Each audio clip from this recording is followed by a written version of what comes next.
우리 피난처가 되시고 요새가 되시고 반석이 되시며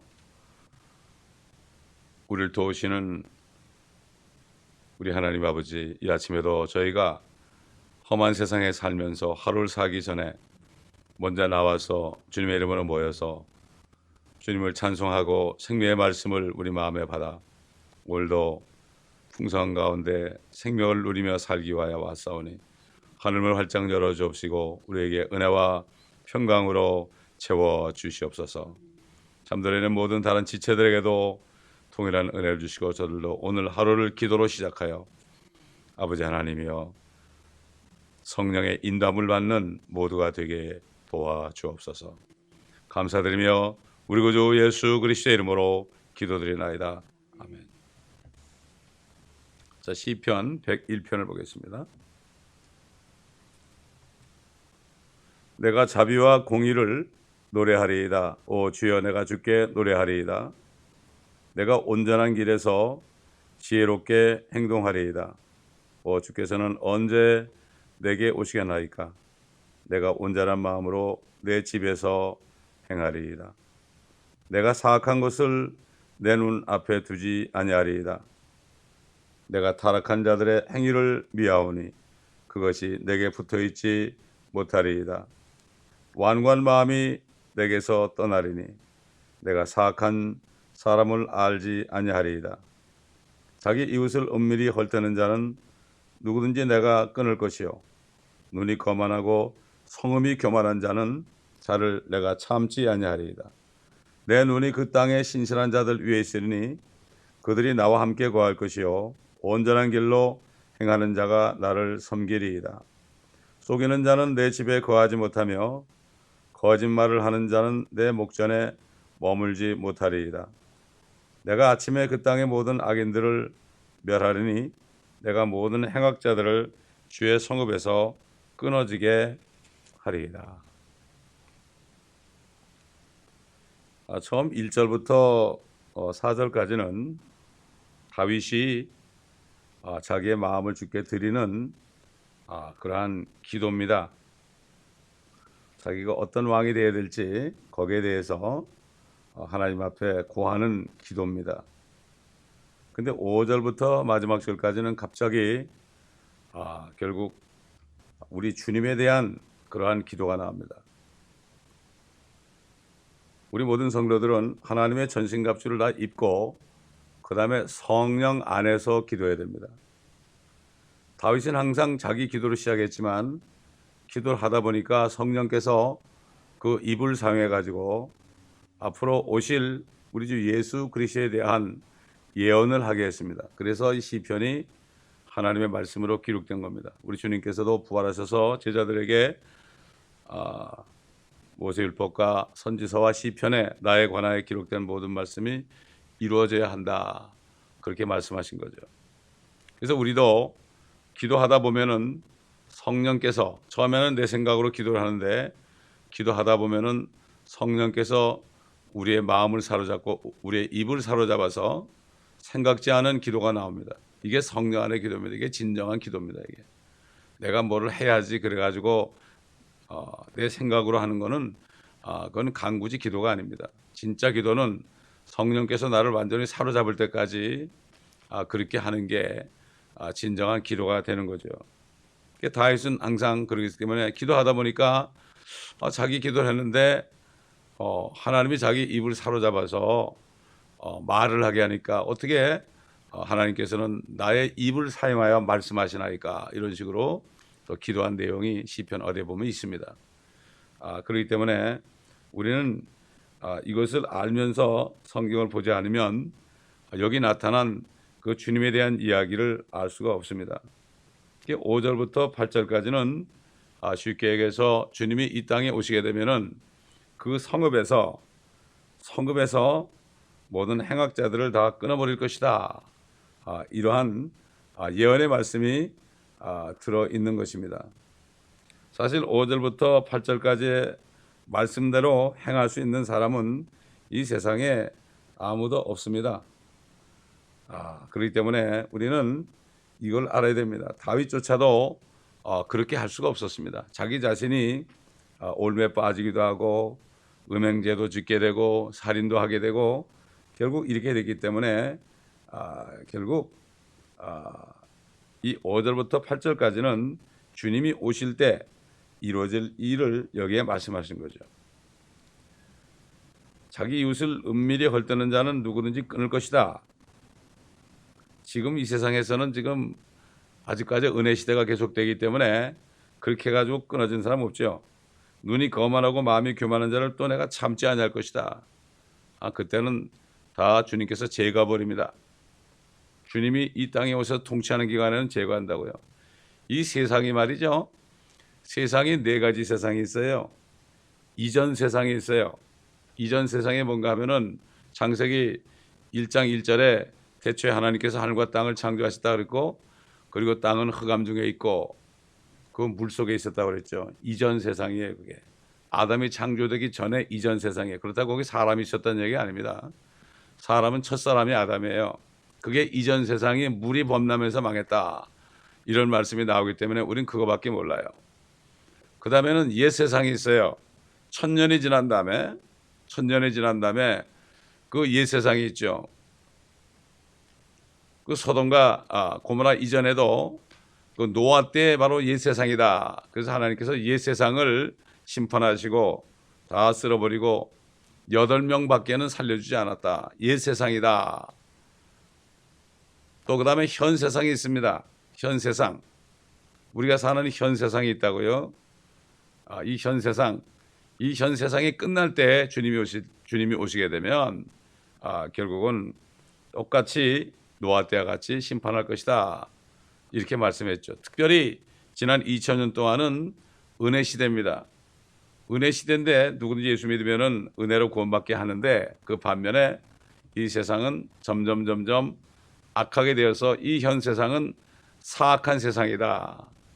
오순절날 사도 베드로가 너희는 이 사악한 세대로부터 구원을 받으라 그랬습니다. 세대로부터 구원을 받아서 하늘나라로 가라, 영이 거듭나라, 이런 얘기죠. 그 다음에 앞으로 오는 세상이 있죠. 오는 세상은 주님이 이 땅에 오셔서 1000년 동안 통치하는 세상이에요. 하나님의 말씀, 하나님의 숫자는 7입니다. 그래서 천년왕국이 끝나게 되면 온 세상은 끝이 납니다. 그리고 영원 세계로 들어가게 됩니다. 팔자라는 것은 거꾸로 누워놓으면 이터니티라고 그랬잖아요. 인피니티. 그렇기 때문에 첫째 부활에 참여하는 사람들은 결국은 복이 있다. 둘째 삶에 그들을 이기지 못한다. 그렇기 때문에 첫째 부활이라는 것은 무엇인가 하면은 주님이 부활하셨을 때 부활한 구약 성도들 하늘에 올라갔습니다. 그 다음에 지금 이제 주님이 공중에 나타나시면은 휴거될 성도들 하늘로 올라갑니다. 마찬가지로 대환란 때 믿음을 지키다가 짐승의 표를 받지 않고 목이 잘린 그러한 혼들도 마찬가지로 부활하죠. 그래가지고 첫째 부활에 참여한 사람들은 그리스도와 함께 1000년 동안 통치하리라. 그러나 그 이전 사람들은 1000년 동안 부활하지 못해요. 이게 두 번째 부활이에요. 행위로 심판받기 위해서 두 번째 부활하는데 1000년 동안을 부활하지 못하고 있어요. 양심시대, 율법시대 이런 사람들이 부활하지 못하고 있어요. 근데 그들은 부활을 해도 행위로 심판을 받게 되죠. 극소수만이 정말 생명록에 기록되겠죠. 거의 대부분이 다 불못에 떨어진단 말이죠. 이 첫째 부활, 중요한 겁니다. 이 1000년 동안이라는 것을 우리가 이 세상에서 주님과 함께 누릴 수 있다는 게 이게 엄청난 축복입니다. 이걸 다 가려놔 버렸어요. 왜 그런가 하면은 1000년 통치할 예수님 대신에 내가 대신한다고 이렇게 니케종교회 325년부터 그렇게 얘기한 그 왕, 로마에 있는 그 왕의 말을 다 듣고 거기다 굴복하고 말았습니다. 왜냐하면 그 왕은 이 세상의 통치자 마귀의 수하기 때문에 이 모든 정사와 권세자들은 거기에 다 고개를 숙일 수밖에 없습니다. 그럼 뭐 그렇습니까? 그 노인이 있는데 뭐 그렇게 고개를 숙입니까? 정사와 권세는 다 그들의 왕인 사단으로부터 오기 때문에 그런 거예요. 이걸 우리가 영적으로 분간을 할 수 있어야 된단 말이에요. 미국 같은 나라에서 왜 굴복합니까? 그렇잖아요. 그 별것도 아닌데 뭐 조그만데 도성 하나 있는데 거기에 굴복합니까? 큰 바벨론 모든 세상의 왕들을 통치하는 큰 도성이라고 그랬죠. 요한계시록 17장에 말이죠. 도성이라고 나오잖아요. 큰 바벨론이라고. 세상의 모든 왕들을 다스리는 도성은 이 세상에 하나밖에 없습니다. 많은 도성이 있지만은 수십만의 도성이 있지만은 그런 도성은 하나밖에 없죠. 성경에 분명히 이렇게 얘기하잖아요. 그러니까 요한계시록을 보지 못하게 하고 강해하면은 출교당하고 그런 거예요. 보통 개신교 교단에서. 물론 중국도 마찬가지죠. 붉은 용이 나오잖아요. 자기들이 지금 용을 섬기고 있는데 붉은 용이 나오지 않습니까? 그렇기 때문에 금서로 되어 있는 거죠. 금서로 이렇게 되어 있습니다. 그 땅에 신실한 자들이 내 눈이 있겠다. 그들이 나와 함께 거할 것이다. 그랬죠. 나와 함께 거할 것이다. 다윗이 언제 그 모든 사람들하고 거할 수 있습니까? 고작해야 이스라엘 사람들하고 거했죠. 그들이 나와 함께 거할 것이요 완전한 길로 행하는 자가 나를 섬기리이다. 어떻게 다윗을 섬깁니까? 다윗도 완전하지 않은데 어떻게 완전하게 행하는 자가 나를 섬기리이다. 이거는 주님밖에는 얘기할 수 없죠. 속인 자는 내 집에 거하지 못하고 거짓말하는 자는 내 목전에 머물지 못한다. 죽인다는 얘기죠. 우리 한번 다시 시편 2편으로 돌아가서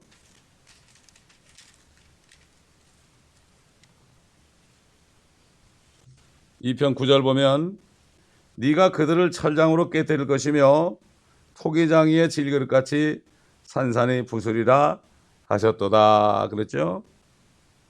그때는 천일왕국 때는 남을 헐뜯거나 거만하거나 교만하거나 그런 사람들, 속이는 사람들, 거짓말하는 사람들 절대로 목전에 머물지 못해요. 철장으로 질그릇을 딱 하면은 산산조각 나잖아요. 그다음에 요한계시록 보세요. 요한계시록 19장 14절부터 보면 또 하늘에 있는 군대들이 희고 정결한 세마포를 입고 흰 말들을 타고 그를 따르더라. 그의 입에서는 예리한 칼이 나와서 그것으로 민족들을 칠 것이요. 주님이 오신 거죠. 주님이 오신 민족을 치는 거예요. 심판하는 거죠. 믿지 않으니까. 또 철장으로 그들을 다스릴 것이며, 통치한다는 얘기 아니에요. 다스릴 것이며 그는 전능하신 하나님의 맹렬한 진노의 포도즙들을 밟으실 것이라. 또 그의 옷과 넓적달에 이름이 기록되어 있는데 만왕왕 또 만죄주라 하였더라. 그러면서 20장 넘어가면 어떻게 돼요? 20장 넘어가면 통치하는 게 나오잖아요.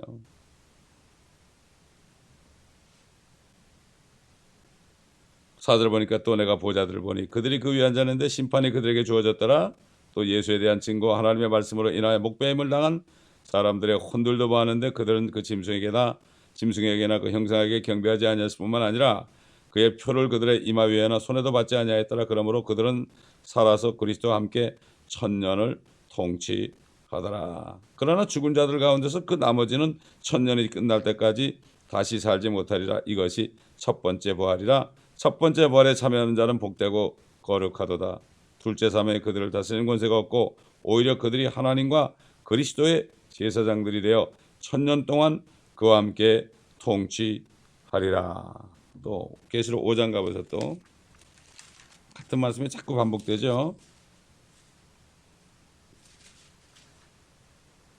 8절 그가 그 책을 취하니 네 짐승과 24 장로가 각자 하프와 향으로 가득한 금 허리병들을 가지고 그 어린 양 앞에 엎드렸으니 그 향은 성도들의 기도라. 그들이 새 노래를 부르며 말하기를 주께서 그 책을 취하시며 그 봉인들을 열기에 합당하시니라. 이는 죽임당하셨던 주께서 하나님께로 각 족속과 언어와 백성과 민족 가운데서 우리를 주의 피로 구속하여. 신약 성도들입니다. 우리 하나님 앞에 우리를 왕들과 제사장들로 삼으셨으니 우리가 땅 위에서 통치하리다 라고 하더라. 우리가 누굽니까? 은혜 시대에 지금 예수 그리스도를 믿고 성령으로 거듭난 사람들이에요. 하나님의 자녀들입니다. 휴거될 하나님의 자녀들이죠. 땅 위에서 통치해. 결국 뒤에 가는 거 1000년 동안 통치한다고 그랬죠. 결국은 주님이 유대인들에게 너희는 이렇게 기도하라. Thy kingdom come. 왕국에 임하옵시며 아버지의 왕국에 임하옵시며 이렇게 기도하라. 그리고 아버지의 뜻이 하늘에서와 같이 이 땅에서도 이루어지이다 이렇게 기도하라고 그랬죠. 사도 바울이 깨닫고 뭐라고 그랬어요? 에베소 1장에 뭐라고 그랬어요? 하늘에서 뜻이 이루어진 것은 이 땅에 이루어진다. 그걸 어떻게 얘기했어요? 사도 바울이 하나님의 뜻의 신비에 대해서 얘기했죠. 에베소 1장에 보면 9절부터 보면은 그의 기쁘심을 따라 자기 안에서 계획하신 바 그의 뜻의 신비를 우리에게 알게 하셨으니 이는 때가 찬 경륜 안에서, 이게 때가 차면 끝난다 이거죠. 세상 사람들은 뭐 이 땅이 영원히 갈 것 줄 알고 살죠. 지금 세상이 하늘에 있는 것들이나 땅에 있는 것들이나 자신 안에 있는 것들까지도 만물을 그리스도 안에서 하나로 함께 모으려는 것이라. 그러니까 예수 그리스도를 믿지 않으면은 열외가 되는 거죠. 열외가 되는 거죠. 그렇기 때문에 말씀이 전부 통하는 거죠. 요한계시록과 구약과 신약이 다 통하는 거죠. 결국은 다의 킹덤 카메예요. 왕국이 임합시며 이 땅에 임하는 거예요. 이 왕국을 뺏겼습니다. 아담이 이 왕국을 받았죠. 이 세상 왕국을 아담이 받았는데 죄를 져서 결국은 마귀의 종이 돼가지고 뺏겼죠. 그거를 주님이 찾으러 오시는 거예요. 이건 주님의 겁니다. 골로새 1장 보면은 하늘에 있는 것이나 땅에 있는 것이나 땅 아래 물속에 있는 모든 것들은 그를 위하여 그에 의하여 창조되었다고 그랬어요. 그분 거예요. 그분 거. 창조주니까. 그런데 인간한테 줬는데 인간이 죄를 지니까 뺏겼잖아요. 그걸 다시 찾기 위해서 죄를 없애야 되니까, 그 죄를 없애야 되니까 그분이 세상 죄를 다 제거하기 위해서 자신 안에 다 받으시고 죽으시고 또 사망의 권세 받은 마귀를 이기기 위해서 죽었다가 살아나신 거예요. 그래서 그때 마귀는 심판을 받았어요. 심판을 받고 2000년이 됐습니다. 2000년 동안 주님께서는 이것을 믿는 사람들은 하나님의 자녀가 되는 은혜를 주신 거죠. 이게 때가 되면 되는 거예요. 휴거가 되고 나면 대환란이 일어나면 더 이상 은혜 시대는 없습니다. 그때는 율법을 또 지켜야 됩니다. 그때도 예수 믿을 수 있어요. 대환란 때도. 예수는 믿을 수 있어요. 그러나 계명을 지켜야 돼요. 그렇기 때문에 결국 짐승의 표를 받게 되면은 구원을 잃어버리는 거예요. 그때는 구원을 잃어버려요. 그러나 지금은 구원을 잃어버리는 거예요. 왜? 구원은 믿음으로 받기 때문에, 행함으로 받는 게 아니기 때문에. 이거를 바로 알아야 돼요. 이게 때가 찬 경륜이에요. 시대별로 경륜이 달라요. 이걸 세대적 진리라고 그래요. 세대적 진리 이렇게 얘기합니다. dispensational truth라고 하는 거예요.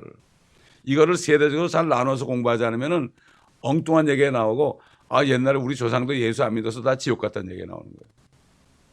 그럼 왜 그러냐 그러면은 그들은 오실 예수를 안 믿었대. 아니 오실 예수가 누군지 알고 어떻게 믿어요? 그건 말이 안 되는, 신학교에서 그렇게 가르쳐요 지금. 오실 예수를 안 믿어서 다 지옥 간대. 기가 막힌 얘기죠. 이거야말로 정말 억지 아닙니까? 초등학교 나온 애들한테 물어도 그건 말이 안 된다고 그럴 거예요. 어떻게 예수님이 누군지도 모르는데 수천 년 전에 오실 예수를 안 믿어서 지옥 간다면 하나님이 그 공의 하나님이 아니죠. 그렇지 않습니까 여러분? 대부분 신학교에서 그렇게 하죠. 깜짝 놀랐어요. 젊은 아이가 신학교 졸업했다고 뭐 어디 선교사로 나간다고 그러는데 얘기하는데 무조건 다 지옥 간대. 기가 막혀서 말이 안 나오더라고요. 영적으로 교만하면 얘기할 게 없습니다. 자, 8절 보니까요. 내가 아침에 그 땅의 모든 악인들을 멸하리니 내가 모든 행악자들을 주의 성읍에서 끊어지게 하리이다. 아침에 그랬죠. 아침이라는 건 뭡니까? 해가 뜨는 날이죠. 해가 뜨는 그 시간이 아침이라고 그러죠. 저녁은 해가 지는 시간이죠. 우리 주님을 의의 태양이라고 그래요. 의의 태양이 이 땅에 오셨다 죽으실 때는 서산으로 지셨어요. 이제 앞으로 떠오르신다고요. 재림할 때. 그렇기 때문에 태양이 서산으로 질 때 저녁 노을도 붉고 또 태양이 떠오를 때도 바다에 가보면은 붉은 색깔이 일어나다 태양이 확 오른다고요. 상징적으로 볼 때는 저녁 노을에 있는 그 핏빛은 주님의 흘리신 피요. 아침에 솟아오른 태양과 함께 떠오르는 그 붉은 빛은 주님이 오실 때 모든 민족들을 심판하여 아마겟돈에서 그들을 죽일 때 피가 흘러서 그들의 피가 말 굴레까지 와가지고 12,000 스타디온 한 700리가량 한국의 낙동강 정도 되는 길이만큼의 피강이 생길 것이다. 이걸 상징하는 거예요. 이게 아침이라는 것은 바로 그거예요. 지금 밤입니다. 그래서 사도 바울이 지금 이 시대를 밤이라고 그랬죠. 1경, 2경, 3경, 4경. 1경은 500년, 2경은 1000년, 그 다음에 3경은 1500년, 4경은 2000년. 그래서 주님께서 제자들을 먼저 보내고 밤 사경에 바다 위로 걸어서 가셨어요. 왜 밤 사경이라고 그럴까요? 주님이 재림하는 장면을 그들에게 미리 보여준 거예요. 우리 말라기 4장 보겠습니다. 4장 1절부터 보면요. 보라, 이는 화덕같이 탈 그날이 오기 때문이니 교만한 자와 악을 행하는 자는 정녕 다 그루터기가 되리라. 오는 그날이 그들을 태우리니 뿌리나 가지도 그들에게 남기지 아니하리라. 만군의 주가 말하노라. 주님이 재림할 때 얘기하는 거예요. 이게. 그러나 내 이름을 두려워하는 너에게는 의의 태양이 그의 날개의 치유를 가지고 솟아오르니, 의의 태양이 솟아오른단 말이죠. 그리하면 너희는 나가서 외양간에 송아지들처럼 자라리라. 또 너희는 악인들을 짓밟으리니 이는 내가 이것을 행하는 날에 그들이 너희 발바닥 밑에 재가 될 것이기 때문이라. 만군의 주가 말하노라. 그 다음에 시편 19편 보세요. 하늘들이 하나님의 영광을 선포하고 창공이 그의 손으로 하신 일을 나타내는도다. 낮은 낮에게 말하고 밤은 밤에게 지식을 보여주니 말도 없고 언어도 없으며 그들의 음성도 들리지 않으나 그들의 선율은 온 땅을 질러 뻗어나가고 그들의 말은 세상의 끝까지 다다랐으니 그가 그들 가운데 태양을 위하여 장막을 세우셨도다. 태양은 신랑방에서 나오는 신랑 같고 경주하는 강한 남자처럼 기뻐하는도다. 신랑, 하나님의 자녀들 예수 그리스도의 신부 아닙니까? 신랑이 오시는 거죠. 신랑이 오시는 거죠. 그러나 재림 때는 심판해 주러 오시는 거죠. 휴거 때는 신랑이 돼서 오는 거고요. 이렇게 말씀하신 거죠. 내가 아침에 그 땅의 모든 악인들을 멸한다. 심판한다는 얘기죠. 내가 모든 행악자들을 주의 성읍에서 끊어지게 하리라. 주의 성읍이 어딜까요? 우리 한번 에스겔서 48장 보겠습니다. 성경에 다 답이 나와요. 성경을 공부하지 않고서는 하나도 몰라요. 평생 교회 다녀도. 이게 47장은요. 40장부터 46장까지는 주님이 이 땅에 성전을 세우실 것을, 그 성전의 모형도가 나오죠. 그 다음에 47장 가보면은 그 성전의 문지방 밑에서 생수가 나오잖아요. 그래가지고 물이 흘러가는 곳마다 다 치유가 된다. 바다가 치유가 된다. 그렇죠. 그게 됐고 48장에 가보면은 옛날 아브라함에게 약속한 대로 저 유프라데부터 나일강까지의 모든 땅을 너와 너희 씨에게 줄 것이다. 그렇게 말씀하신 것처럼 그 유프라데부터 지금 나일강까지 팔레스타인 전 지역을 이스라엘의 12지파에게 다 분배합니다. 근데 제일 먼저 북쪽에 있는 그 지파가 단 지파예요. 사실 단 지파는 우상을 섬기다가 버림받은 지파거든요. 요한계시록에 보면 단 지파가 안 나와요. 안 나옵니다. 그런데 나중에 다 이스라엘이 회복될 때 그들도 회복이 되기 때문에 그런 거예요. 옛날에 어떤 형제가 우리 교회 와가지고 말씀을 듣다가 그래요.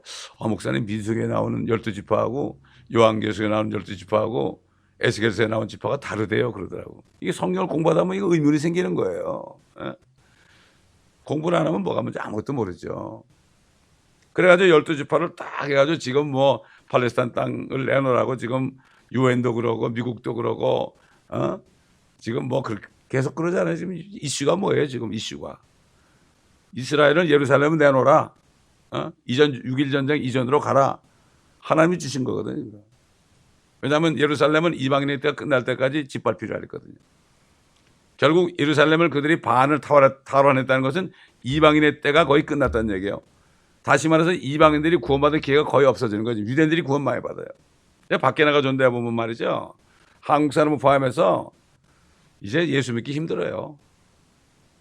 그러나 이스라엘은 지금 많은 젊은이들이 예수를 믿어요. 이게 이방인의 때가 끝나는 거죠. 그러면 이방인의 문이 닫혀버리는 거예요. 사도 바울로부터 시작한 이방인 전도가 이제 문이 닫혀버리는 거예요. 대환란 때 되면 이제 어떻게 됩니까? 14만 4천이 유대인들에게 복음을 전하는 거죠. 그때는 왕국 복음을 전해요. 주님이 오신다. 메시아가 오신다는 복음을 전해요. 그때는 왕국 복음은 그걸 천국 복음이라고 그래요. 은혜 복음이 아니에요. 그건. 지금은 은혜 복음이죠. 그때는 그들이 왕국 복음을 전하고 천사들이 영원한 복음을 전해요. 하나님을 두려워하라. 하나님을 두려워하라. 날라다니면서 천사들이 복음을 전합니다. 영원한 복음이에요. 그게. 그래가지고 이스라엘 12지파가 전체적으로 전부 땅을 차지하고 지파별로 있는 지역이 다 나옵니다.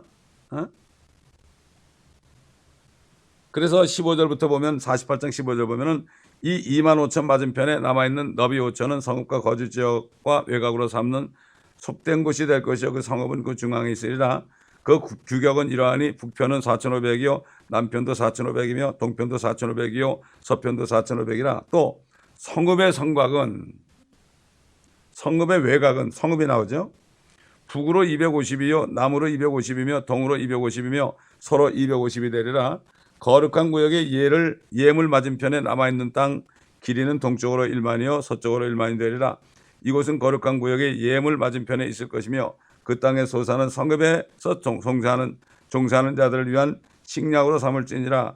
성읍에서 종사하는 자들은 이스라엘 모든 지파에서 나와 그 땅을 경작할지니라. 모든 봉헌된 땅은 2만 5천에 2만 5천이라. 너희는 성읍의 소유로 정사각형의 거룩한 예물을 드릴지니라. 자, 21절. 거룩한 예물과 성읍의 소유 이편과 저편에 남은 땅은 통치자의 몫이 될지니. 다윗이 통치자가 된다고 그랬죠. 동쪽 경계를 향한 예물의 2만 5천과 서쪽 경계를 향한 맞은편 2만 5천으로 통치자의 목 맞은편에 있는 것이라. 또 그것이 거룩한 예물이 되리니 성전의 성소가 그 중앙에 있으리라. 또 레위인의 소유와 성읍의 소유로부터 유다 접경과 베냐민 접경 사이에 통치자의 것이라고 한 그 중앙에 있는 것이 통치자를 위한 곳이 되리라. 남은 지파에 대해서는 동편에서 서편까지 베냐민의 몫이다. 이게 쭉 나와가지고 이제 계속해서 이제 지파가 나오잖아요. 그러면서 어떻게 돼요? 나중에 35절 보면 그 사면의 규격이 1만 8천이며 그 날로부터 그 성읍의 이름이 주께서 거기 계시다가 될 것이다. 주님이 거기 오셨다는 얘기예요. 에스겔서 1장 보면은 하늘에서 회오리가 나고 불이 번쩍번쩍하면서 막 내려오잖아요. 내 생물이 보이잖아요. 하나님의 보호자가 막 바퀴 달린 보호자가 이 땅으로 내려와요. 요한이 본 것은 거기 보호자에 앉아 계신 주님을 받고 보호자 주위를 둘러선 내 짐승 내 생물을 봤는데 그 보호자 자체가 이 땅에 내려와요. 그러니까 시편에 우리가 보니까 뭐 땅은 요동하고 떨지어다 그랬잖아요. 야, 그때 되면 주님이 오실 때 그 보호자 같이 내려온다고. 1000년 동안을 같이 내려와 계신다니까. 그러니 이 땅이 그러니까 그 죄 짓는 사람은 가만두겠어요, 여러분? 하늘에서 범죄한 마귀를 그냥 쫓아내 버렸는데 그렇지 않습니까? 요즘 사람들이 하나님을 두려워하지 않아요. 이 말씀을 봐도 이게 무슨 말인지 모르니까. 그 성읍의 이름이 여호와 삼마다. 주께서 거기 계신다. 함께 산다. 이런 얘기예요. 옛날 그 유대인들이 광야에 있을 때요. 성막 속에 주님이 임했잖아요. 지성소에 임했죠. 그러면은 이스라엘 12지파가 사방 동서남북으로 3지파씩 그 성막을 바라보면서 텐트를 쳤어요. 그게 하나의 모형이에요. 천년왕국의 유대인들이 말이죠. 모든 지파들이 주님을 성전을 바라보면서 거기 살 거예요. 그들이. 유대인들은 제사장 민족이 되는 거예요. 그때. 예루살렘은 전 세계 수도가 되는 거예요. 모든 분은 예루살렘으로 통하는 거예요. 모든 길은. 이렇게 되는 거예요. 그렇기 때문에 우리 한번 이사야서 2장 보겠습니다. 2장 1절 아모스의 아들 이사야가 유다와 예루살렘에 관해 본 말씀이라. 마지막 날들의 주의 전의 산이 산들의 정상에 세워질 것이요 작은 산들에 높아지리니 모든 민족들이 그곳을 몰려들 것이라. 주님이 오시면 모든 민족이 예루살렘으로 가요. 많은 백성이 가며 말하기를 너희는 오라 우리가 주의 산에 야곱의 하나님의 전에 올라가자. 거기 성전이 지어지니까. 그리하면 그가 그의 길을 우리에게 가르치실 것이요 우리는 그의 길에서 행하리니 이는 율법의 시온에서 나오며. 그때 율법이 선포됩니다. 이게 마태복음 5장부터 7절에 있는 말씀이 주님이 산에 앉으셨을 때 백성들이 나올 때 영이 가난한 자는 복이 있나니 천국이 저희 것이며. 그때 천국은 바로 주님이 오실 때 천년왕국을 얘기하는 거예요. 킹덤 오브 헤븐이에요. 5년장은 땅을 유업으로 받을 것이요 지구를 유업으로 받을 것이요. 그 말씀이죠. 그래서 그때 주님의 이 선포할 법이 마태복음 5장부터 7장까지 이미 선포가 됐어요. 그래가지고 율법이 시온에서 나면 시온은 예루살렘인데 예수님이 와 계실 때 그게 시온이 되는 거예요. 그래서 시온이 지배하는 건 바로 메시아가 오실 때 시온이 된다는 거예요. 그래서 그 사람들이 주대즘, 시오니즘 그러는 거죠. 주의 말씀은 예루살렘으로부터 나올 것임이라 하리라. 그가 모든 민족들 가운데서 심판하시며 많은 백성을 책망하신다 그랬어요. 왜? 싸움을 하니까. 그들이 자기 칼들을 두들겨서 보습을 만들며 자기 창들을 두들겨서 낫을 만들 것이요 민족이 민족을 대적하여 칼을 들러오르지 아니할 것이며 그들이 더 이상 전쟁을 배우지 아니하리라. 오 야곱의 집아 오라 우리가 주의 빛 안에서 행하자. 그러니까 주님이 오셔야만 책망을 하죠. 너희들 왜 싸우느냐고 말이죠. 책망하니까 다 무기를 가지고 전부 농기구를 만든단 말이죠. 근데 유엔에서 자기들이 이렇게 하겠다 그러잖아요. 미가서 4장 말씀하고 이사야 2장 말씀 같죠. 그래서 결국 그 유엔 본부 벽에 보면 미가서 4장 말씀을 해놨죠. 똑같은 말씀이요.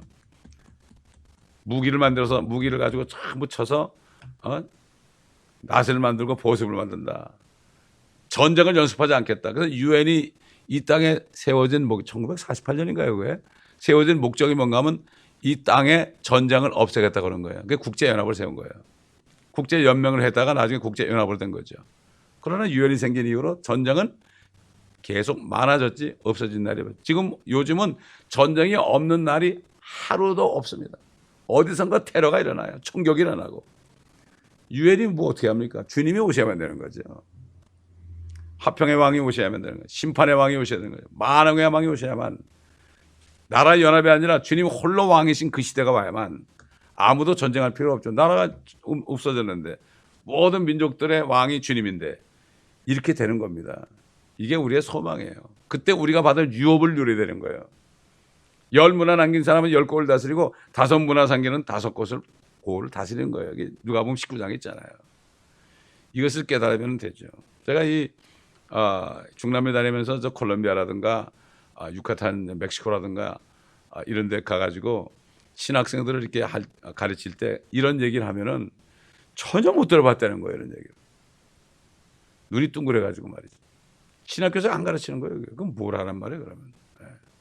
그러니까 결국 교회 놀이 시키는 거예요. 교회 놀이. 교회 놀이 시켜서 밥벌이 하라는 거죠. 다른 게 없습니다, 이게. 너무나 안타까운 겁니다. 그러니까 은혜를 받아가지고 신학교를 갔는데 그걸 안 가르치면은 어떻게 되겠어요? 세미나를 갔다가 세미터리로 끝나는 거예요, 요즘에. 이게 안타까운 일입니다. 이렇게 시편에도 이렇게 많은 말씀이 있고 여러 성경 말씀과 다 연결돼 가지고 이게 모든 게 다 짝이 맞는데 이걸 보게 될 때 확신이 쓰게 돼 가지고 지금 이 세상에서 내가 어떻게 살 것인가 이걸 아는 사람은 시간을 사서 얻어요. 돈도 많이 벌려고 그러질 않아요. 내가 벌 만큼 벌어서 정말 영혼을 준비하는 만큼 내가 하는 거지 돈 많이 벌어가지고 할 욕심 안 부려요. 결국은 하나님의 뜻을 깨달을 때 현재 나의 삶을 어떻게 살 것인가 이것이 결정되는 거예요. 모르면 그냥 적당히 사는 거예요. 사람이 분주하며 바쁘게 살면서 헛되이 재물을 모으나 누가 가질지 모른다 그랬지 않습니까, 여러분? 그게 바로 그 말이에요. 그게 바로 그 말씀이죠. 그러면 우리가 지혜로운 자들이 돼야 됩니다. 지혜란 것은 지혜의 말씀을 깨닫고 앞으로 주님이 오실 때 우리가 주님이 늦게 오셔가지고 죽은 다음에 부활할지라도 그럴지라도 결국은 주님을 우리가 이 세상의 삶을 끝나는 날까지 한 만큼 나의 상이 되는 거예요. 내가 살아있을 때 주님이 오신다고 열심히 일하는 게 아니에요. 요즘에 뭐 종말주의자들 보게 되면은 내가 살아있을 때 오실 거를 확실히 믿으면서 그러다가 안 오시면 어떻게 돼요? 안 오시면 그냥 뒤로 후퇴하는 거예요. 그건 잘못된 거죠. 옛날 그 슈거파들 그랬잖아요. 슈거파. 그 사람들이 슈거파 때문에 지금 슈거란 말을 목사님들은 못 꺼내요. 시한부 종말론자들 때문에 슈거 때문에 그 사람들이 슈거는 다른 거예요. 미혹된 슈거예요. 그거는. 그러니까 슈거란 말을 못 써요. 목사님들이. 이단이란 말 들을까 봐. 교단에서 말이죠. 참 너무나 안타까운 거예요. 구원 받았는 얘기도 구원파 때문에 못 쓰고요. 또 왕국이란 말도 여호와 증인 때문에 못 쓰고요. 좋은 말은 다 빼갔어요. 이단들이. 그래가지고 그냥 진짜 좋은 말을 쓰지 못하고 벌벌벌 떨어요. 그러나 우리는 말씀 그대로 선포해야 됩니다. 기도하겠습니다. 감사합니다. 아버지 하나님, 이 아침에도 시편 말씀을 통하여 또 여러 말씀을 통하여 앞으로 될 일을 또 확실하게 보여주신 것을 감사합니다. 성읍이 어느 곳인지 보여주신 것을 감사합니다. 그때는 주께서 거기 계시다가 된다고 말씀하셨습니다. 다윗이 성령 안에서 이렇게 기도했고 이것이 그대로 이루어짐을 믿사오니 주님, 우리가 믿음 안에 말씀 안에 굳건하게 아버지 하나님 앵커를 내리고 그 말씀 안에서 끝까지 달려갈 수 있도록 도와주시며 이 믿음을 지킬 수 있도록 도와주옵소서. 감사드리며 우리 주 예수 그리스도의 이름으로 기도합니다. 아멘.